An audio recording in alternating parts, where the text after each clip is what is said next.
কিরে ছাড় এবার, পূজার না সব তো শেষ, এবার যে যেতে হবে, প্যান্ডেল ভাঙবে। আবার কবে দেখা হবে? সে তো যখনই প্যান্ডেল বাঁধবে বাসার দড়ির মিলন হবে, কিন্তু সেটা তুই আর আমি কিনা তো জানি না। তাহলে আমি তোমাকে ছাড়বো না। আমি চাই না এই প্যান্ডেলের ভাঙন। কিন্তু এই ভাঙনের সাথী না হলে পরের ঘটনার সাক্ষী হবে কি করে?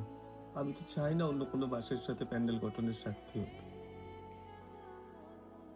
আমি আমার ভালোবাসাকে হারাতে চাই না। আমি এখানেই থেকে যাব তোমাকে সারা জীবন জড়িয়ে। সারা জীবন একসাথে থেকে গেলে সেটাই কি ভালোবাসার পূর্ণতা? এর আগের যে সময়টুকু শুধু আমাদের ছিল, সুখের ছিল, সেটা ভালোবাসা নয়? তাহলে আর কোনোদিন দেখা হবে না? হবে আর কোনো এক প্যান্ডেলে তুই জড়িয়ে থাকবি অন্য কোনো বাসে, আর আমি অন্য কারোর সাথে।